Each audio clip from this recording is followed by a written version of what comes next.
Ano ang mangyayari kapag ang nilikha na pinagkalooban ng kalayang magpasya ay lumaban sa manlalalang? May malalim na tensyon sa relasyon ng isang manlilika at ng kanyang nilikha, lalo na kapag ang nilikha ay binigyan ng kalayang magpasya. Ano ang mangyayari kapag ang nilikha ay lumaban sa kanyang manlalalang?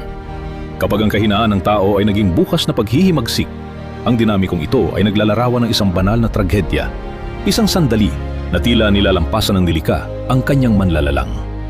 Ito ang kalagayan ng mundo na humantong sa isa sa pinakamapanganib na pahayag ng langit. Tumingin ang manlalalang sa kanyang ginawa at ang kanyang tinig ay kumunob na puno ng mapagmahal na paghatol sa Genesis 6:7. Kaya sinabi ng Panginoon, "Papawiin ko mula sa ibabaw ng lupa ang mga taong aking nilikha, sapagkat nagsisisi ako na ginawa ko sila." Ito ay isang nakagugulat na pahayag na nagpapakita ng bigat ng kalungkutan ng Diyos. Ang katiwalian ay naging ganap na. Ang pagsuway ay naging napakalalim, kaya ang mismong pag-iral ng sangkatauhan ay naging pinagmulan ng pagsisisi ng kanyang manlalalang. Ang paghatol na ito ay hindi isang biglang galit, kundi isang malalim na pagpapahayag ng kalungkutan sa isang nilikhang fundamental na sinira ang layunin nito. Kinakatawan nito ang pinakamataas na kahihinatnan ng kalayang ginamit para sa paghihimagsik. Isang tragedyang napakalalim na kinailangan nitong burahin ang lahat at magsimula muli. Ang sinaunang babalang ito ay nagtatanong sa atin ng isang napaka-personal na katanungan. Paano ako dapat mamuhay upang hindi kailanman magsisi ang Diyos na nilikha niya ako?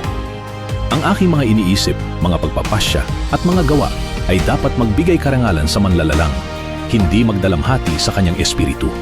Mahirap ang talatang ito sapagkat inilalantad nito ang tragedyang iyon. Ang orihinal na layunin ng Diyos ay ang immortalidad at pakikipag-isa. Ngunit dahil sa katiwalian, pinaikli niya ang buhay ng tao at pinayagan ang kapwa kaluluwa at lupa na magdala ng kanyang paghatol. Inilalantad nito ang lalim ng kabiguan ng tao at ang katumpakan ng banal na katarungan. Ngunit sa gitna ng isang mundong nalunod sa kasalanan, pinili ng Diyos si Noe. Sa pamamagitan niya, iningatan niya ang sangkatauhan. Ang kanyang pabor ay naging tulay ng kaligtasan.